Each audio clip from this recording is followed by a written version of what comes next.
नमस्कार दोस्तों, जैसे आपको मालूम है यहाँ पर मैं बीच बीच में वीडियो लेके आता हूँ किस्से कसीनो के। मतलब कसीनो के कुछ किस्से सुनाता हूँ। कभी कुछ किस्से मज़ेदार भी होते हैं, कुछ बड़े उदासी वाले भी होते हैं। तो कसीनो किस्सों में अभी तक जो मैंने 3 वीडियो बना के डाले हैं तो वो फ़नी वीडियो थे। मतलब कुछ ऐसी मजाकिया हरकतें थी लोगों की जो मैंने कसीनो में नोटिस किया। पर आज मैं एक आपके साथ एक ऐसे गैम्बलर की स्टोरी शेयर करना चाहता हूँ। इस व्यक्ति से मेरी खुद बातचीत हुई थी और शायद मैंने बहुत पहले भी इसके ऊपर वीडियो डाला था। तो मैं इस व्यक्ति से मिला था काठमांडू में कसिनो रेड में। रेडिसन होटल के बेसमेंट में एक कसिनो है जिसका नाम है कसिनो रेड। मैं वहाँ पर इन भाई साहब से मिला था और कई दिनों से, जैसे होता है ना कि आपका आई कांटेक्ट से एक रिश्ता बन जाता है, क्योंकि आप रोज़ कसिनो जा रहे हो, आप बहुत लोगों को बाई फेस पहचानने लग जाते हो। तो ऐसे ही इनसे बातचीत होती थी, मतलब पहचानते थे। फिर एक दिन क्या हुआ, वो वहाँ पर राउंड टेबल है, मतलब एक वो मशीन है, रूलेट मशीन। तो मैं उस पर बैठा हुआ था, ये साथ वाली सीट पर बैठे थे, ऐसी बातचीत होने लगी। तो मैंने एक चीज़ नोटिस करी कि ये ड्रिंक वगैरह नहीं करते थे। मतलब मैंने इनको कभी ड्रिंक करते हुए नहीं देखा, कभी सिगरेट पीते हुए नहीं देखा। फिर इनसे जब बातचीत हुई तो इन्होंने मुझे बताया कि मैं बेसिकली कश्मीर से हूँ और मैंने कहा कब से आप जुआ खेल रहे हो? तो उन्होंने कहा 15-20 साल हो गए हैं। और मैंने ऐसे पूछा, मैं सवाल बहुत पूछता हूँ, तो मैंने पूछा कि आप एक दिन में सबसे ज़्यादा कितना जीते? तो मुझे एग्जैक्टली याद नहीं, क्योंकि बात 2018 की है। तो इन्होंने कुछ मेरे को 10-12-15 लाख रुपए बताए। इन्होंने 10-12 लाख के करीब बताया कि ये मेरे एक दिन का हाईएस्ट विनिंग है। फिर मैंने इनसे पूछा कि आप हाईएस्ट आपने लूज़ कितना किया एक बार में? तो इन्होंने कहा कि एक बार में मेरे हाईएस्ट जो लूजिंग अमाउंट था वो 20 लाख रुपए था। मैंने कहा तो आप क्या 20 लाख रुपए लेके आए थे कि 20 लाख रुपए आप हार गए? और बात पुरानी है, तो ऐसा भी नहीं कि उस समय ये गूगल पे, फ़ोन पे था, और मतलब इंटरनेट तो था, पर ये सब इतना ईजी नहीं होता था। ये सब तो अभी थोड़ा फास्ट हुआ है। तो उन्होंने बताया, फिर बात शुरू हुई, तो उन्होंने बताया कि इस जुए की वजह से मैंने अपना घर बेच दिया। मैंने अपना पुश्तैनी घर, जो मैंने लड़ झगड़ के भाइयों से हिस्सा मांगा और वो घर लिया, पुश्तैनी घर, वो बेच दिया। उसको बेचने की वजह से मेरी माँ, मेरा बाप सदमे से मर गए और मेरी पत्नी मुझे छोड़ गई, मेरे बच्चों को अपने साथ ले गई, वो छोड़ गई मेरी इस जुए की लत की वजह से। और ये भाई साहब ना शराब पीते हैं ना सिगरेट पीते हैं, सिर्फ एक ही एडिक्शन है, जुआ। मैंने कहा तो आपके पास इतने पैसे आए कहाँ से, आप क्या करते हो? तो उन्होंने बताया कि मैं कश्मीर में कालीन व्यापारी था, कारपेट का मैं ट्रेडर था। मैंने कहा मतलब आपके अपने बंदे? कह रहे वहाँ पर कश्मीर में कारीगर होते हैं, घरों में बैठ के बड़े बढ़िया गलीचे कालीन बनाते, कारपेट बहुत हाई क्वालिटी के, बड़े महंगे।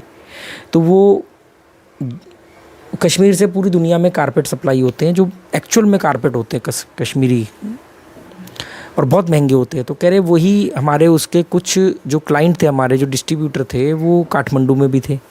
तो उनसे पेमेंट लेने के लिए, ऑर्डर लेने के लिए मैं काठमांडू आया करता था। तो काठमांडू में जैसे आए 2-4 दिन के लिए, तो आदमी होटल में रुक रहा है, फिर शाम को कसीनो जा रहा है, ये सब हो रहा है। तो मैंने कहा हाँ ठीक है, ये स्वाभाविक बात है, पर इससे आप फुल टाइम गैम्बलर कैसे बने और सब कुछ चले कैसे गया? तो उन्होंने बताया कि ऐसे ही जब पेमेंट लेने आते थे तो अपना कसिनो वगैरह में आए, थोड़ा बहुत खेला, प्लस माइनस हुए, चले गए, ये होता था। एक बार मैं मतलब इतना बढ़िया काम चल रहा था मेरे पास ऑर्डर पे ऑर्डर आ रहे थे, तो मैं अपनी कुछ 7-8 लाख की पेमेंट, या जो भी 7-8 लाख या 10-12 लाख रही होगी, वो पेमेंट लेने के लिए मैं काठमांडू में आया अपने डिस्ट्रीब्यूटर या डीलर जो भी है उसके पास। तो ये यहाँ से ऑर्डर लेकर के उधर कारीगरों से बनवाया और कारीगरों को उनकी पेमेंट करी और वो उसको अपने दामों पर बेचा। मतलब अच्छा बिज़नेस था, प्रॉफिटेबल बिज़नेस था। तो कह रहे यहाँ हमारा गोडाउन भी था। तो कह रहे कि काम इतना बढ़िया चल रहा था, हमारे कारपेट की इतनी डिमांड थी, कालीन की, कि मैं जब पेमेंट लेने आया तो मुझे एक बड़ा ऑर्डर मिला। मतलब काठमांडू से भी, जो काठमांडू के लोग हैं, वो जो डीलर हैं, वो आगे भी दुनिया में बेचते थे।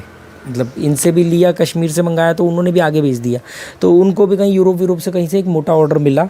तो मुझे उन्होंने 8 लाख की पेमेंट करी, कुछ राउंड फिगर में 20 लाख रुपए दिए कि 8-8.5 लाख रुपए पेमेंट के काट लेना और बाकी के जो पैसे हैं वो एडवांस के नाम पे, और बड़ा ऑर्डर दे दिया। क्योंकि बड़ा ऑर्डर दिया तो रॉ मटेरियल वगैरह के लिए एडवांस देना पड़ेगा सब। तो उन्होंने मुझे 12 लाख रुपए, अप्रॉक्सीमेटली 12 लाख रुपए एडवांस दे दिए, मतलब मेरे पास 20 लाख रुपए हो गए। तो वो काठमांडू का एक सबसे पॉपुलर और पुराना क्लासिक कसिनो है, बहुत मशहूर, रॉयल दरबार, दरबार कसिनो बोलते हैं उसको, रॉयल दरबार। तो वो बहुत पुराना कसिनो है और बहुत मशहूर कसिनो है। तो उस कसिनो में कह रहे 20 लाख रुपए होटल में रख के हम 2 लाख रुपए लेके चले गए कि यार 2 लाख रुपए से खेलेंगे, 1-2 लाख रुपए बनाएंगे और अपना चले जाएंगे। तो कह रहे वो 2 लाख रुपए से खेले, 2 लाख से कुछ 2-3 लाख रुपए बने भी। फिर लगा कि यार 5 लाख बनाते हैं, मतलब राउंड फिगर में 5 लाख रुपए बना लेते हैं। कह रहे वो उसके बाद बढ़ा नहीं अमाउंट, धीरे धीरे वो 2 लाख रुपए कम हो गए। अब खुंदक आई कि यार अच्छा भला 2-3 लाख रुपए प्लस हो गए थे, ऊपर से हम 2-3 लाख रुपए प्लस होने के बाद भी फिर हम माइनस हो गए, 2 लाख रुपए अपने चले गए। तो वो फ्रस्ट्रेशन जन्म लेती है, आप लोगों को तो होगा तजुर्बा, है ना। तो उस चक्कर में फिर ये हुआ कि राउंड फिगर में होटल में गए और होटल से 5 लाख रुपए और निकाल के लाए। 5 लाख से खेले, 5 लाख से खेले, कह रहे वो पैसे फिर वापस आ गए, फिर मेरे 20 लाख हो गए, मतलब 21 लाख हो गए समथिंग, 20 लाख समथिंग हो गए, 21 लाख के करीब हो गए। और मैं फिर नहीं रुका कि नहीं अब तो मतलब आ ही गए हैं पैसे, तो अब और खेलते हैं। वो और खेलने के चक्कर में फिर वो 5 लाख भी चले गए। अब कह रहे मैं घबराने लगा, मैं डर गया, मतलब घबराहट हो गई, क्योंकि जितना पेमेंट लेने आया था, जितना मेरा अपना पेमेंट था जो मुझे वहाँ जाके देना था, वो पेमेंट ही मैं हार गया, 7 लाख लगभग हार गया।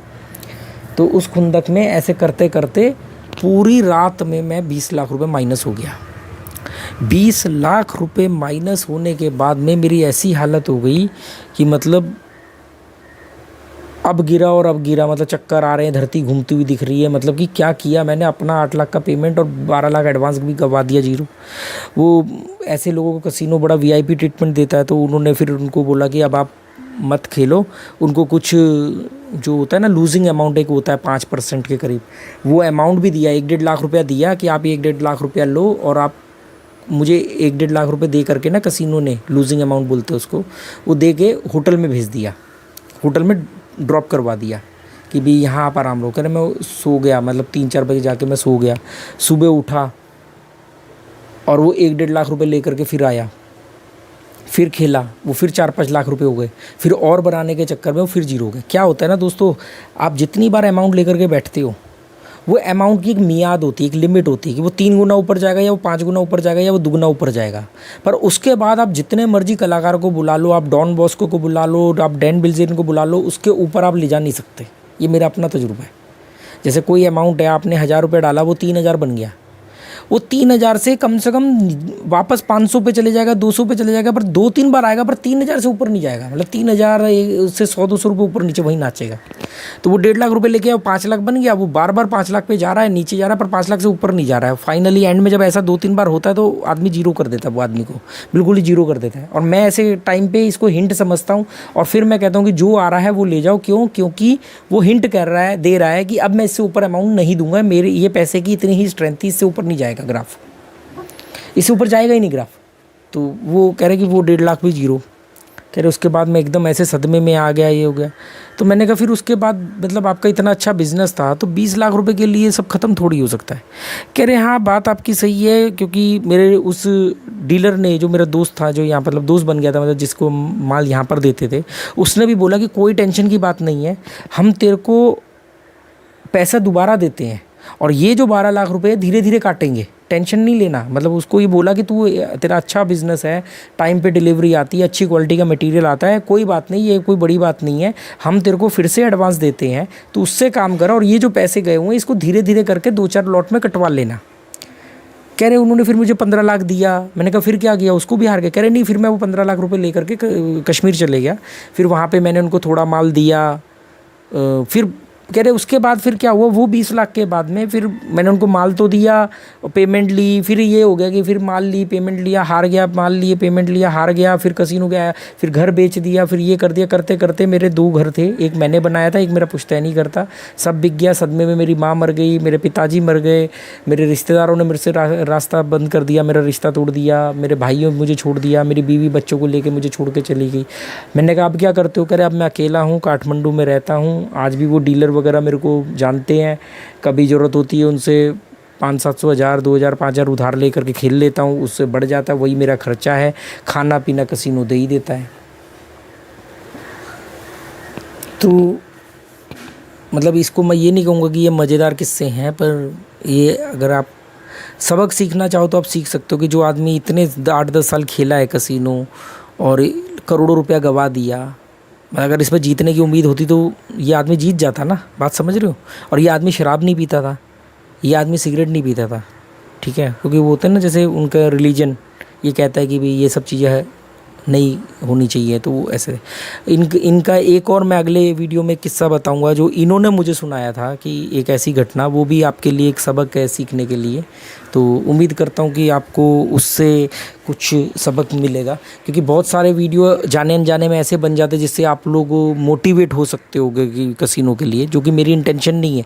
मैं कभी भी कसिनो को, जुए को सही नहीं ठहराता। एक सुर में है कि ये आपको एंड में जीरो ही करके छोड़ेगा, ठीक है, पर फिर भी कहीं ना कहीं कई बार हो जाता है जाने अनजाने में, कोई आदमी कहेगा अच्छा इस आदमी से सीख के हम कसिनो खेलते हैं, हम भी कमाएंगे।